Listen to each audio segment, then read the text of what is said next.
But if you close your eyes.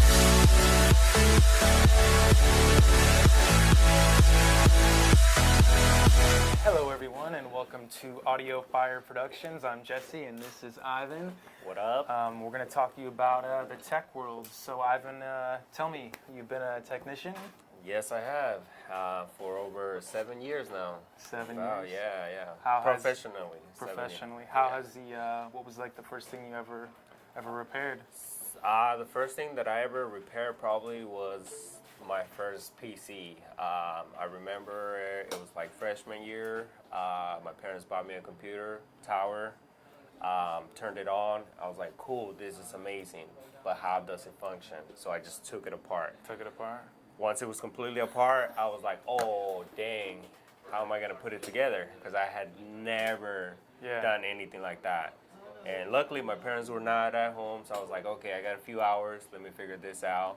Was it an expensive one, or was it one you're using for school or it was something? $1,000 tower. That's a good test experiment. Yeah, so I was like, oh, how am I going to do this? Well, first thing I was like, well, I could look it up online, but obviously my tower was completely taken apart.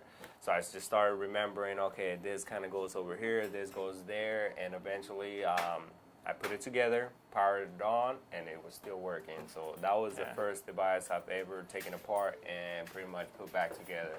Now, is that back when so you said like a manual, did they have like YouTube or did you use Google or what did you do to like, if you didn't know where something went, were you stumped or? A lot of times, I think back then it was all about like YouTube, just people different trying things out from experience, seeing what they've done, but there wasn't that many type of guides as there is nowadays. So everything was kind of like you're on your own. If you screw it up, oh well. But yeah, luckily I didn't screw it up because man, I would have been probably dead by now. So when you figured out that you liked working on tech because you weren't dead, where did you first dabble in trying to work for maybe like a repair? Did you go to like repair school or what was your first? No, so I was in college. I took off a semester off to make some money because books are really expensive. I ended up at a cell phone store where they were just selling phones, activation. So I was a sales rep. I was just selling cases, activating, and then the 3G at that time had just came out from Apple, and somebody walked in and they were just like, hey, my phone's broken, can you fix it? And we were just like, we've never done anything like this before.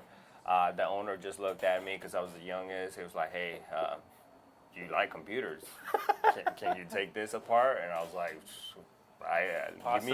give me a week. Yeah, I was like, give me a week. Let me do some research first. So I went home.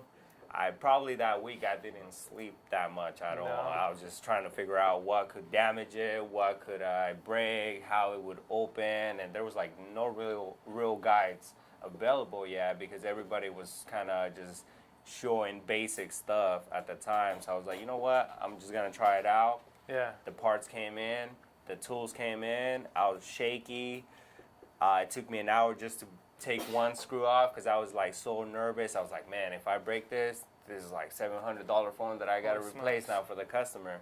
But once I opened it up, it was just like magic. It felt right, and I was just like, this is awesome. Yeah, this is awesome. Meant to be. Yeah, I was like, all right, give me another one. I was just like, give me more to take apart, and that was like the best thing ever. Cool. And yeah, no. So fast forward to today, you can repair an iPhone in under 8 minutes. Yeah. Oh yeah, no, definitely. Probably slightly under 5 minutes. That's crazy. Yeah, no, definitely. So what are some some things you see with tech that like Apple? How's Apple changed since you first started with Apple to now? Is it like? Because, I remember I was like, oh, when I was in grade school, my parents were like, you can't have an iPhone, you can have a flip phone. I'm like, oh, great. I'm the kid at school with the flip phone, and my friend, I remember, who had an iPhone. I was like, damn, he's cool. And then the first game came out, and there was Snake, and I was like, oh. Oh, man, that was the best game ever. I had it in my little Nokia phone. Oh, everywhere playing Snake. So in your eyes, when you started, because you started when it was a 3G, how much has like Apple progressed, or do you think they've like plateaued? What are some things on that? So they have really gone from something so basic to something more advanced over the years. They still keep their same style overall through all their devices, but they are integrating newer features, newer concepts into their phone, as well as different materials. They started with going from aluminum, then to plastic, then back to aluminum, and then just switching it up to figure out the best combination for a strong device. And now they're onto back glass, which I don't think is the greatest, but it's Apple. So when you say, have you worked on Samsungs? I worked on every type of device, just about every single device. So phones, what about like laptops and stuff? I worked on some laptops, some desktops, some game consoles as well, and then just random little electronic devices here and there. Okay. So when it comes to like electronics, is Samsung, would you say Samsung's better than Apple? It's like a hit and miss. It's always depending on the user. Some people are gonna be, prefer with Apple. Some are gonna be Samsung. Personally, I like both. They both have great ideas, but I wish maybe they came together and created something even greater. But that's not how it works. But they're both great companies. I think it's kind of crazy how you have Samsung and they're over here like creating like fridges and and washers and dryers, and then the next thing they got is the Note 7's catching on fire and people's hands, or when they're going to bed, or it's like what, third-degree burns. Yeah, no, that was really crazy. Yeah, that was. Did you see anything like that? Did you have any phones that like blew I up? didn't get to actually work on any of those notes. I was kind of disappointed because I was hoping that I would see that process of getting warmed up and exploding and all that. But that sounds more dangerous than wanting to see. It's dangerous for sure, but I wanted to see how it actually functioned, that it caused it to start acting up, and then just boom, created whatever short circuit and then caused the battery to explode. Okay. Definitely never got to see that, so I was kind of disappointed. Yeah. So what would your so you help customers when you do tech, or how does that work? I do help customers.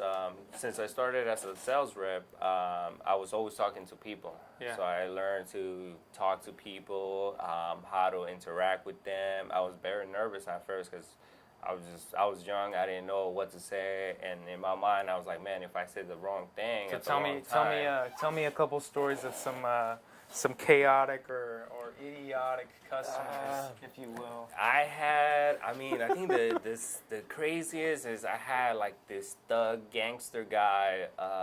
He damaged his phone, and I told him, hey, I'll try to work on it, but I can't guarantee it. So I was working on it, and the device ended up damaging itself. And I was like, you know what? I'll gladly replace it. No problem, no worry. I'll get my money and buy you a new phone. And the guy just didn't want it. He's just like, man, no, I'm gonna kick your ass right now. Oh, God. He was just like so crazy hype, and I was just like small, and he was just super big, and I'm like, oh crap, I'm gonna get my ass kicked right now. He stormed out of the shop. Did you guys have like security or something? No, we didn't have no security. Oh, God. Like he stormed out. He's like, I'm gonna be back right now, and then like 30 minutes, he comes back. All nicely. He's like, hey, you know what? I'm sorry about that, man. Shakes my hand. He's like, you're a cool guy. I just had a bad day. Do you remember his name? No, I do not. It was like he never gave us his real name. It was always like something OG. Like he would change it up. It was like he would just different names every time. His alias. No, he was like super big. I think he had just came out of prison too. So I was like, oh no, I'm gonna die for sure. But at the end, he was like pretty cool. He apologized, and that was the coolest thing ever when he apologized. Yeah, my big thing was like when I first started, whenever I like worked on anything, it was like I have no idea what I'm doing. Where do you go to figure this out? With like I think it was like a phone. I was just figuring out how to like go to settings. I was like, how do you change? Because I saw somebody with the background and their background looked cool, and I was like, well, how do you change to get the cool background? Or he's talking to Siri and she's got a British voice. How is she doing this? Yeah, no. There's And then- definitely so much customization, but not a lot of people know about it because it's Yeah. so hard to find the settings. So when you see people talk about like customization, how does that? Do you ever like do anything where you help a customer and they think you're ruining their phone or you're doing something like that? Well, a lot of times, everything that for customization, I do it on my personal phone. Okay. That way, if I mess it up, it's my phone, it's not my customers, and I don't have to worry about. Yeah. And then not just that, but once I have it customized, I could demo it out to my customers, show them like, hey, here's my phone, check it out. I changed the back to this. I put a different background. The icons look differently. And at the time when I was doing that, it's mostly when the iPhone 3G and 3GS was out. So I had a lot of people that came in. They wanted to change the color of the back from purple to red, all kinds of different colors. And I would jailbreak it, change the layout of their apps, and people were just loving it. I had one regular friend that became he became a friend. He was a customer. Okay. And he would bring me his phone every week. And he was like, Ivan, here you go. Do something cool. I'm tired of it, how it looks right now. Next week, he'll come back. Hey, can you do something else? Show me something else. He would always come in every week to change his phone. Mr. Customization. Yeah, no, definitely. So when I think of techs, I think of somebody who does something that I don't know how to do. So when you do stuff, like and your family asks you, what do you tell them, or like what's your process on like this is. To my family, I'm like tech support 24/7. I could be at work, at home, sleeping. Hey, this is not powering on. It could be something that I'm not even familiar with, but they assume just because I have the tech knowledge that I'll be able to work on it or something. And a lot of times it's like super basic things, like where they could just turn it off and turn it back on. Yeah. And they just figure, oh, well, he's available. He knows how to do it. Let's call him up. He might be sleeping, but it's okay. Almost like you're Google. Yeah. They see me. No, they see me as Google. I remember having a customer. He was like, "Man, I'm pretty sure you're like some high tech hacker working for the government." I'm like, "No, just normal person." They're like, "No, you don't have to lie. It's okay. I know you work for the government." Yeah, it's always crazy when you're talking to people who don't know tech, I feel like, and it's their perspective on like you're doing magic. It's like rocket science pretty much to them. It's like, whoa, what are you doing? This is awesome. It was this and now it's this. Whoa, yeah, no, definitely. So what do you think about the new iPhone X and the new like Note 8? I figure on that iPhone X it would have been a lot better. It's a great design. The software still needs a lot of work on it. Are you being biased? No. I got something for Samsung too. I still got something for Samsung. But no, their design is really great. Their operating system needs a lot of work still. If they would have took their time and not rushed it, it would have been the best phone out in the market by far, definitely. Yeah. With Samsung, they have a great idea, great concept. Their operating system is good, but their layout that they use or their skin, like TouchWiz, it's horrible. Ever since it came out on the Galaxy S4, so it's like their layout skin on the operating system. So it pretty much it's just their own little style of how the home screen is, the icons, or it's just their skin layer, but they implemented so many things on it that the framework around it's so buggy. People hate it. When it first came out on the Galaxy S4, it was okay, cool, something new. And then over the years, we figured, all right, they're going to correct it, make it better. But no, it's still, in my opinion, garbage. And a lot of techs will agree with me, and they prefer not even having that. But overall, the Note 8 is definitely a great concept. The screen resolution is amazing, but they just need to work on little details. Yeah. So on either one of them, does one have like a big advantage over the other? Not really, because it's two different platforms. So you can't really compare them against each other because they do different things. And then it goes back to users who would prefer one over the other. If one works for you, keep it.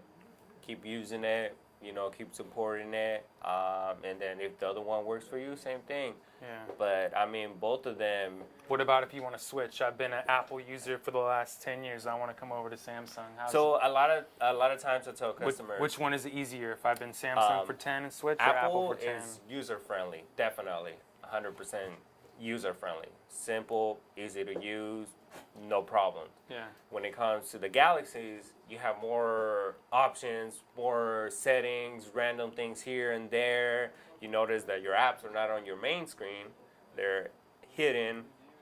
Yeah. So then people right away are like, man, they're confused because they come from something simple and then go to more complex and they get confused. But once they get the hang of it, they notice that, hey, this is similar to a computer. I could do computer stuff on it. So that's one big cool thing about Android devices, that it's similar to a computer. Okay. Computers. Which one's less expensive? Well, nowadays, that's what I care about. nowadays they're both really expensive. I mean, when they first came out, it wasn't that bad. Like the Galaxy S2s and the S1s, they were around like $400-$600. Now the price is like $900 up to $1,000. So it definitely went up high. But I mean, they're both. Is it cheap? Are they cheaper? Like, say, or not cheaper? Are they or less expensive when you go from like if you have Sprint or you have Verizon or AT&T? Are they the same, and does it make a difference? No, so the price is similar, but the carrier will determine what actual price they want to sell it for. They could either sell it cheaper to get more people in their service, or they could sell it, higher to let people know, hey, this is a great quality phone. That's why it's priced at this much. But it's all in the carrier. Really, the carrier decides if they want to be cheap about it, or they want to just price it up. So do you see a difference when you get somebody, when you're working on a phone that's Verizon or Sprint? Do they use like all the same parts, or? So a lot of components are similar, and then once it comes to the signal antennas, then it changes, just because they're slightly different in every model to give it the signal that it needs for its carrier. But most of the components inside the devices are interchangeable with a different carriers, so they're all universal in one way or another, besides like signal antennas on certain Android devices. For Apple, it's usually everything's kind of compatible with each other, definitely compatible. All right, so is there anything with tech that you want to talk about?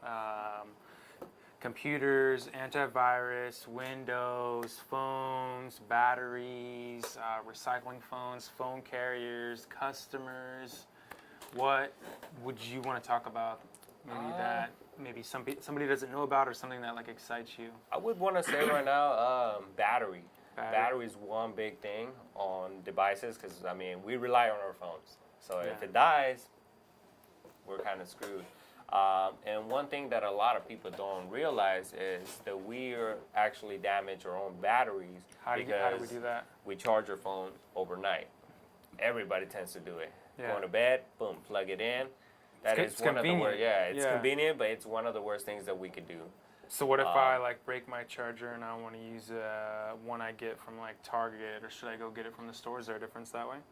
There is a difference. I would definitely stay with more of name-branded chargers than those Chinese clones that you get in the liquor stores. What does a Chinese clone mean? So it's pretty much, it's just similar to the original one. I'm interrupting you way too much. So it's similar to the original one, but they don't have resistors on them to keep them from overheating, burning up. So they're just like shooting current from one side to the other side without regulating it. Okay. And that is the worst thing that anybody could do. I've actually tested a couple of different cheapy chargers and had seen them catch on fire right in front of me, and luckily I used like a cheapy phone, so it didn't mess up my good phones. But it's crazy. You'll see it smoking and just sparks and catch on fire. Yeah, definitely worst thing you could do is buy something that's cheap. It's like how they say, you're getting what you're paying for. So, Yeah, right. Yeah, definitely want to invest into something good. So when you have tech needs or question, where do you go to, or who do you recommend, or where do you work? So for me, when I don't know something, I tend to go on forums where a lot of developers or a lot of different technicians from all around the United States or even around the world tend to chat with each other. Just to see if anybody has experienced something similar to what I'm trying to figure out, or if they already have a solution to something that I need. Yeah. And at the same time, if somebody helps me, I'm going to help them back. But I have worked over my years in the industry with a couple different developers that create custom ROMs for the Android devices, and they've let me test their systems, and in return they gave me some great knowledge, and they're always helping me when I need something. All right, cool. Yeah. Have you ever taken anything apart yourself? Yes, I have. So I was a tech for a little while. It started when I worked for actually worked for Sprint, Verizon, and AT&T. And I remember at one point it was like, well, I'm seeing them sell these phones for this much. Why don't I just, try to get one myself to work on? Maybe I can get one for cheap and I can sell it on the side or something like that. I don't remember when the first time was I started working on a phone, but I was just like, yeah, no, I'll take a phone apart. And I remember like sweating when I was taking it apart. And then I got it apart and I was like, I have no idea what I'm doing. And I guess it had to do with like my perspective, because like I went to this repair store, I don't even remember where it was, and I just saw them, they're like, yeah, this, and they did it right in front of me. And I was just like so amazed. I was like, this is crazy. And I think I was more worried about like breaking the phone than I was worried about trying to discover what to do. And I think I just saw like the whole price of the phone is $900 instead of thinking about it like, okay, actually, like a car, like, okay, if I break the tire, I only got to replace the tire. If I break the engine, well, that's expensive. So for me, I had no idea what I was doing the first time. And I mean, now I have, I know certain things about phones because I've worked on them for the Selfix and TechFix. So I know like a little bit of the background here and there. And like, sometimes you just need to double check simple things. Yeah, no, sometimes you can miss like the most simplest thing ever because you're overlooking it and you get overwhelmed. So you're like, oh man, what is this? This is some crazy thing in front of me. But if you just look at it more simple, then you're good. You're definitely good. Yeah, no. All right, well, if you would like to follow or have any tech questions, we will leave Ivan's links in the bio underneath, so click away and enjoy. But if you close your eyes